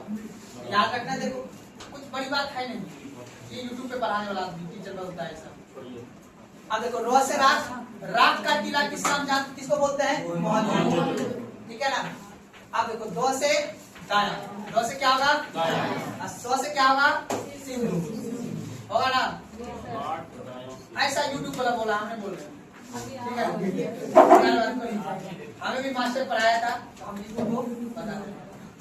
तो राखल दास बनर्जी ने इसका क्या क्या था बाबू, खोज किया था। तो उसी में से तुम चाहो, पहले पूछता था ऐसा एग्जाम में कि किस नदी के किनारे है मोहनजोदड़ो बाबू, मोहनजोदड़ो किस नदी किनारे है, सिंधु नदी किनारे। और दो से कौन सा तट पे है, दाया तट, दक्षिण नहीं दाया तट बाबू। और मृतका को टीला क्यों कहते हैं, यहाँ पे मुर्दों का जाता था, इसलिए याद रखिएगा। इसे राख का टीला या मृतकों के टीला के नाम जानते हैं। उसके बाद आपको याद रखना किस नदी किनारे बाबू, सिंधु नदी, कौन सा तट पे, इसलिए राखल दास बनर्जी के नाम से आप चाहो इसे जान सकते हो। लेकिन कैसे याद रखोगे तो फिर कोई फायदा नहीं है, क्योंकि ये आपको याद रहना ही चाहिए। पूछेगा नहीं, पूछेगा तो ये सबसे बनेगा, ठीक है ना। बस इतना दिमाग बैठा लेना। कंपटीशन का तैयारी 2026 में करो, इस बात से हमेशा माइंड में प्रिपेयर रहो कि बहुत पढ़ना है और सबसे ज्यादा पढ़ना है, तब जाके एग्जाम जीतेगा। बात नहीं करें। अब क्या लिखे थी यहाँ पे, राखल दास बनर्जी, समझ गया ना। देखो अगर लिखना चाहते तो लिख लो, इससे कोई बड़ी बात नहीं है, लेकिन मेरे हिसाब से याद रखोगे तो ज्यादा फायदा, ठीक है ना। हमारे जी याद रखोगे ना, याद लिख लो। तब जहाँ लिखा राखल दास बनर्जी, दो से लिख दो, फिर सीधा आया, और सौ से लिख दो सिंधु, रॉ से लिख दो राख यानी मृतकों का टीला, मृतकों का टीला।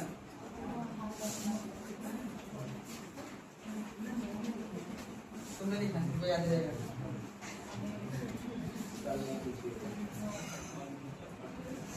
लिखा है, एक छोटा सा डायग्राम बनाना है, उसके बाद हो जाएगा। अब यहाँ समझ के बाद क्या है बाबू, ये हड़प्पा सभ्यता और मोहनजोदड़ो, और एक थोड़ा भी रखें। ये थोड़ा सा हाइट कीजिए, ठीक है क्या?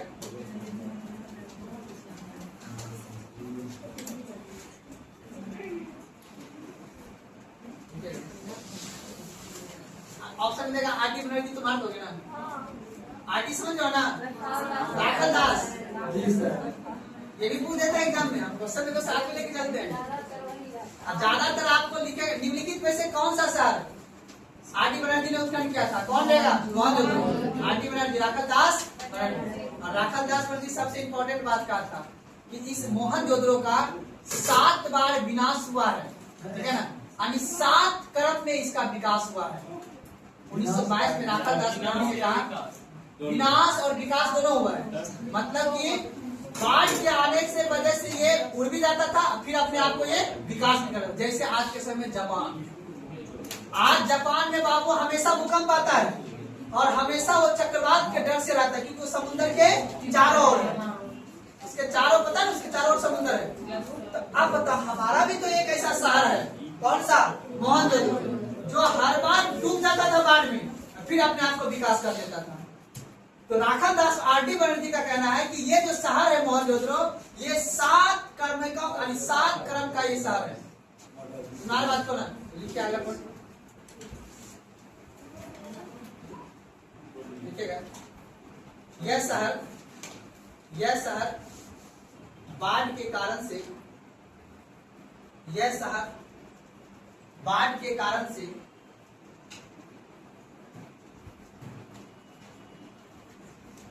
7 बार उजड़ा एवं बसा है। यह शहर बाढ़ के कारण से 7 बार उजड़ा एवं बसा है, जिसे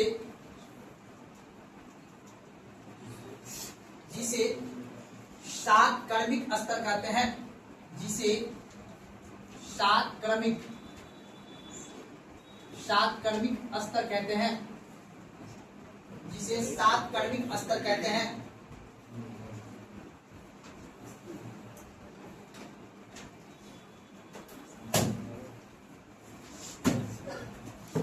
कोई दिक्कत?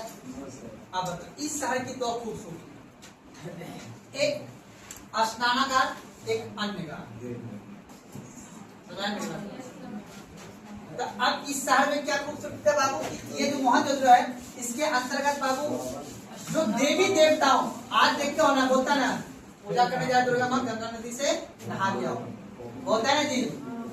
तो मोहनजोदड़ो जो शहर था, यहाँ पे पूजा पाठ करने के लिए, याद रखना है, पूजा पाठ करने के लिए बाबू यहाँ पे जो एक क्या बनाया गया था? स्नानागार, ठीक है ना? स्नानागार, इसमें 9 सीढ़ियां होती थी। जब मैं पूछा एक बार सवाल, एक ही बार पूछा था, इसमें कितना सीढ़ी होता था बाबू? 9 सीढ़ियां होती थी। 9 सीढ़ियां समझने के लिए बता रहा हूँ, ठीक है ना? तो अब याद रखना, एक स्नानागार बना हुआ रहता था। अब ये जो है, याद रखना, चारों बगल से होता था ये सीढ़ियां, ठीक है ना? ये चारों बगल से सीढ़ियां होती थी। अब इसके चारों ओर क्या होता था बाबू? पानी होता था। अब क्वेश्चन जो पूछता है, एक ही पूरा भारत देश में एक मंदिर है जिसका नाम है ब्रह्मा जी का मंदिर। पूरा देश में एक जगह, कहाँ पे? किसी पता है? पुष्कर, अजमेर। अजमेर कहाँ पे? राजस्थान।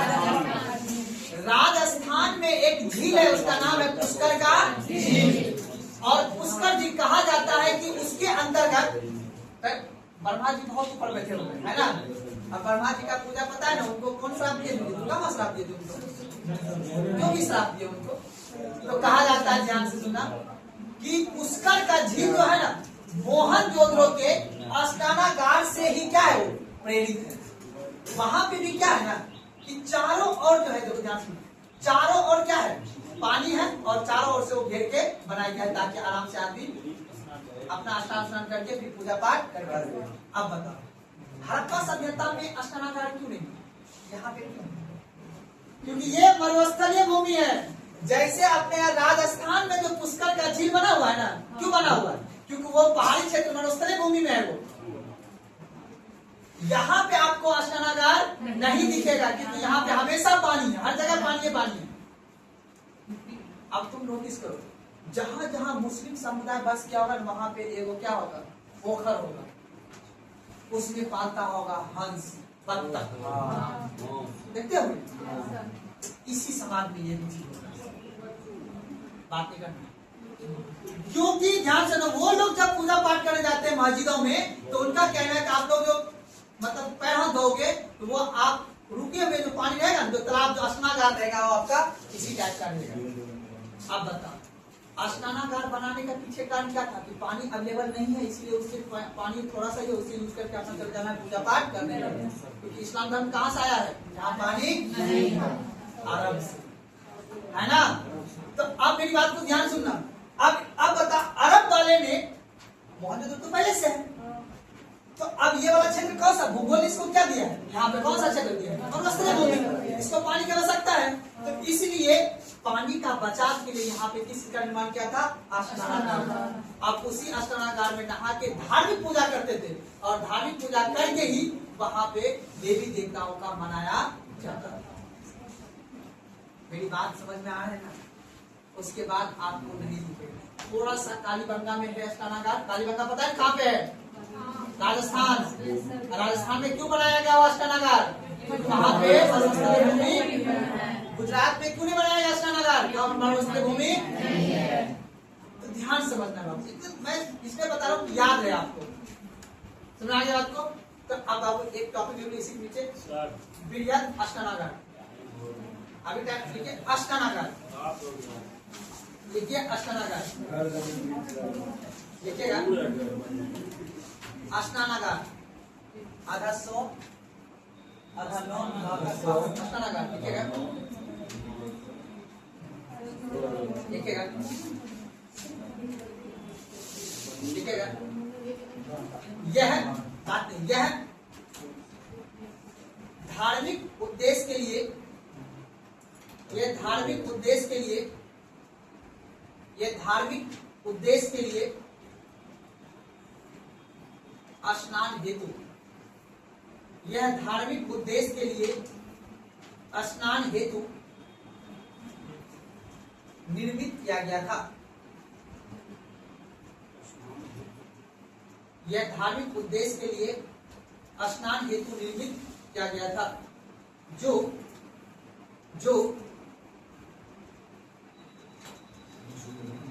ना।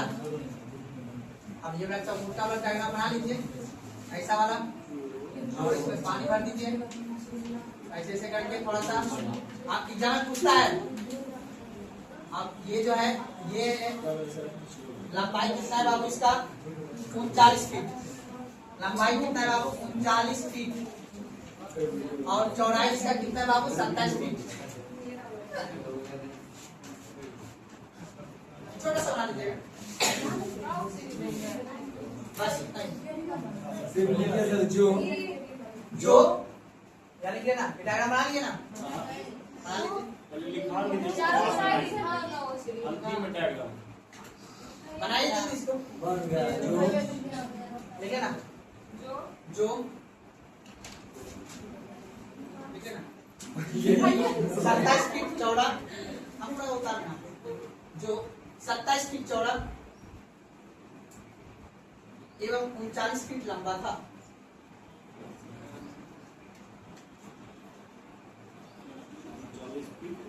लंबा था तथा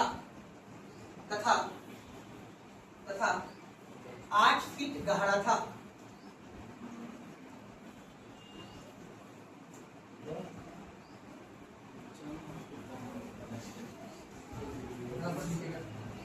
डीडी कोसाम्बी ने इसकी तुलना, डीडी कोसाम्बी नाम है इतिहासकार का, डीडी कोसाम्बी, डीडी कोसाम्बी ने इसकी तुलना, डीडी कोसाम्बी ने इसकी तुलना पुष्कर के,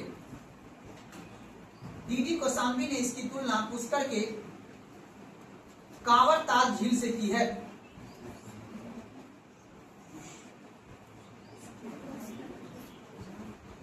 पुष्कर के कांवर ताल वाकर मोर कामर ताल।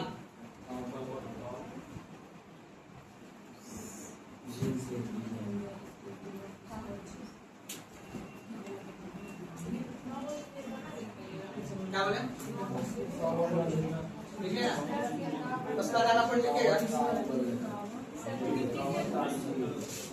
डीडी गोस्वामी ने इसकी तुलना पुष्कर के कांवड़ ताल झील से की है। अलापन लिखेगा।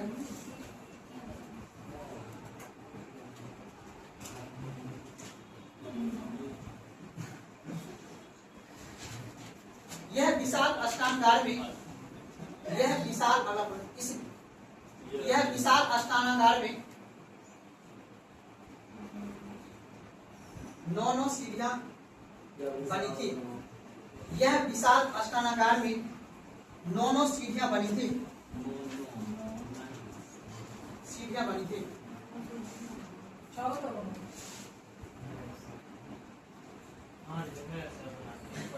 और लेकिन अन्नगार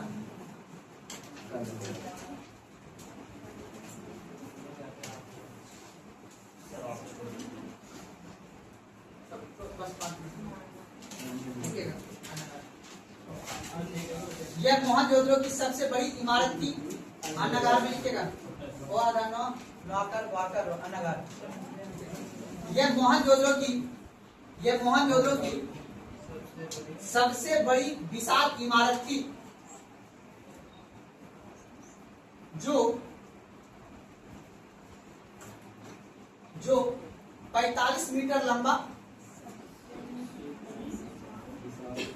इमारत थी, जो 45 मीटर लंबा 15 मीटर चौड़ा थी।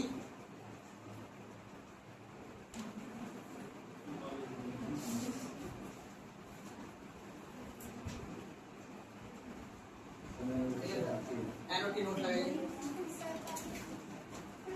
45 मीटर लंबा 15 मीटर नोट लगाइए। लिखिएगा Harappa comma Mohenjodaro, Harappa comma Mohenjodaro comma Lothal comma Kalibanga. Harappa comma Mohenjodaro comma Lothal एवं कालीबंगा। इन शहर से अन्नगार का साक्ष्य प्राप्त हुआ है। एक ही जगह लिखा दिया हूं। इन शहर से अन्नगार का साक्ष्य प्राप्त हुआ है।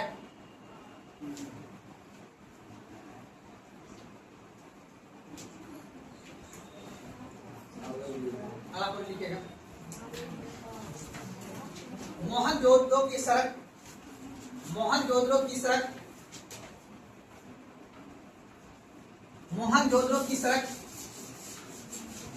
ग्रिड पैटर्न पर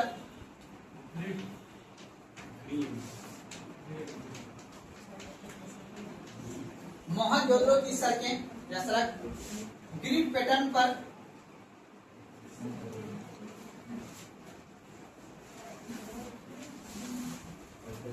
एवं उसके समांतर था।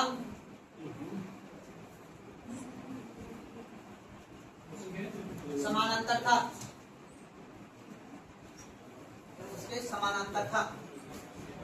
ग्रिड पैटर्न समझते हो? लूडो वो देखो क्या बोलते उसको, चेस वाला, वो किस पैटर्न पे है? जो एक दूसरे को 90 डिग्री पे काट दे। आज जैसे मान लो अपन लोग रखते हैं ना कि कोई रोड ऐसा इधर से भी आ रहा है, इधर से भी आ रहा है, इधर से भी आ रहा है, इधर पॉइंट होता है ना, उसी ग्रिड पैटर्न पे यहाँ पे रोड सड़कें बनाई जाती थी। कहाँ पे?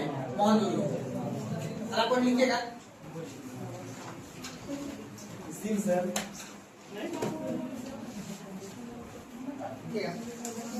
यहाँ से वस्त्र एवं चांदी का साक्ष्य प्राप्त हुआ है। वस्त्र एवं चांदी का साक्ष्य प्राप्त हुआ है।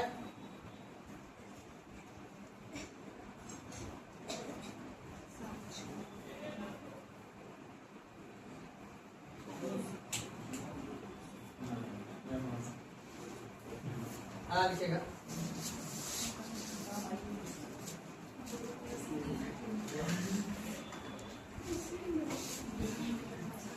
कांस्य की मूर्ति, कांस्य की मूर्ति, हाँ कांस्य की मूर्ति जो 14 सेंटीमीटर, जो 14 सेंटीमीटर थी, कोमा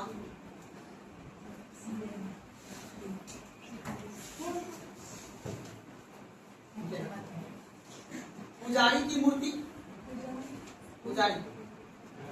पुजारी की मूर्ति की साक्ष्य प्राप्त हुआ है,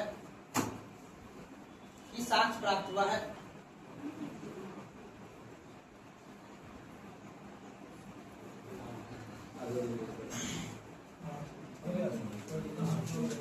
अब लिखिए साक्ष्य,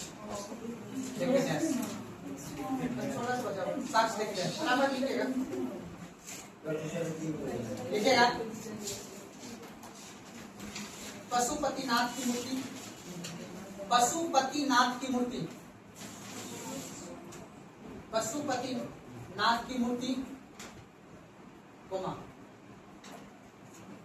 पशुपतिनाथ की मूर्ति, कोमा सूती कपड़ा,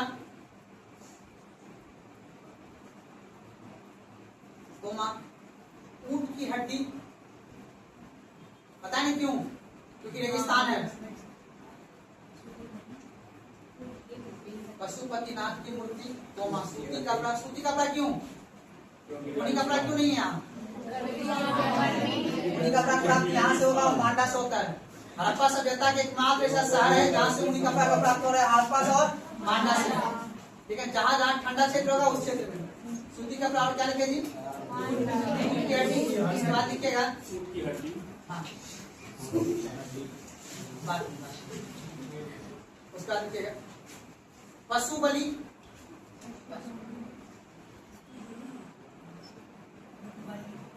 ब्रैकेट में लीजिए, ऐसा भी पूछ सकता है, लिखिए ब्रैकेट में। बकरे के पीछे चाकू लिए हुए व्यक्ति, हाँ बकरे के पीछे चाकू लिए हुए व्यक्ति, क्यों बाबू ऐसा क्यों है? क्योंकि यहाँ गेहूं चावल जानवर मार के खाना ही। इसका चित्र बना हुआ कि पत्थर होगा। लिखिए ना, बकरी के पीछे चाकू लिए हुए व्यक्ति, उसका लिखेगा बात नहीं,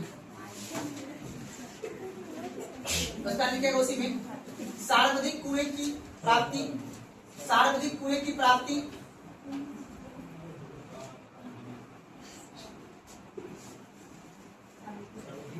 सार्वधिक कुएं की प्राप्ति, उसका लिखेगा जल की निकासी,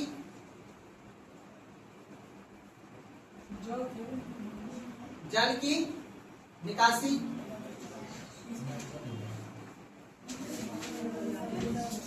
पक्की ईंटे का मकान,